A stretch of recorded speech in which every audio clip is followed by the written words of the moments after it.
হাদির মৃত্যুতে বিক্ষোভ চলছে বন্দরনগরী, চট্টগ্রাম, রাজশাহী, খুলনা, সিলেট সহ দেশের বিভিন্ন অঞ্চলেও। বেশ কয়েক জায়গায় হয়েছে অগ্নিসংযোগ, ভাঙচুর। বিক্ষোভকারীরা সড়ক অবরোধ করায় শাহজালাল বিমানবন্দর থেকে গাজীপুর চৌরাস্তা পর্যন্ত তীব্র যানজটের সৃষ্টি হয়। দেশের বিভিন্ন জায়গায় বিক্ষোভের খবর নিয়ে রয়েছে একটি ডেস্ক রিপোর্ট।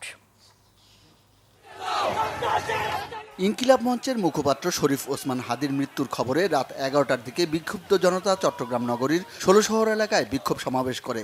এ সময় ভারতীয় সহকারী হাইকমিশনের অফিসের সামনে বিক্ষোভ করে ছাত্র জনতা।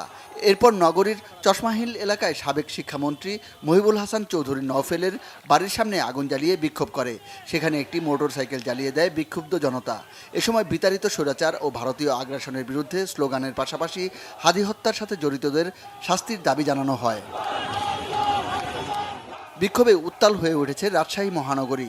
রাজশাহী বিশ্ববিদ্যালয় এলাকা থেকে সাহেববাজার পর্যন্ত হাজার হাজার শিক্ষার্থী রাস্তায় নেমে বিক্ষোভ দেখায়। তারা আওয়ামী লীগ ও ভারত বিরোধী বিভিন্ন স্লোগান দেয়। বিক্ষোভকারীরা কুমারপাড়া মোড়ে মহানগর আওয়ামী লীগ কার্যালয়ের ধ্বংসাবশেষ গুঁড়িয়ে দেয়।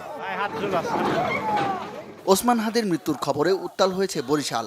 রাত 10:30টার দিকে বিভিন্ন শিক্ষা প্রতিষ্ঠানের শিক্ষার্থীরা বিক্ষোভ মিছিল বের করেন। শহরের নথুল্লাবাদ বাস টার্মিনাল সড়ক অবরোধ করেন বিএম কলেজের শিক্ষার্থীরা। এ সময় বরিশাল ঢাকা মহাসড়কে যান চলাচল বন্ধ হয়ে যায়। স্লোগানে স্লোগানে হাদির খুনিদের দৃষ্টান্তমূলক শাস্তির দাবি জানায় তারা।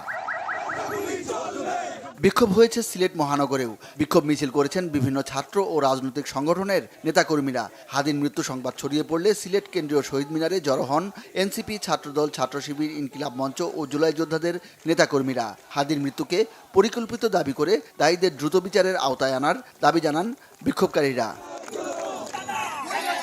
হাদির মৃত্যুতে খুলনাতেও বিক্ষোভ হয়েছে। রাতে শহরের বিভিন্ন স্থান থেকে মিছিল বের করে বিক্ষোভকারীরা। এ সময় তারা খুলনার দৈনিক প্রথম আলোর কার্যালয়ের সামনে রাস্তায় আগুন জ্বালিয়ে বিক্ষোভ করে। বিক্ষোভ মিছিল হয়েছে কিশোরগঞ্জে। বৃহস্পতিবার রাত 11:15টায় শহরের শহীদ মসজিদের সামনে থেকে মিছিল শুরু হয়ে গুরুত্বপূর্ণ সড়ক প্রদক্ষিণ শেষে একই স্থানে এসে শেষ হয়। Monir Hossain Khan, Bangla vision news desk.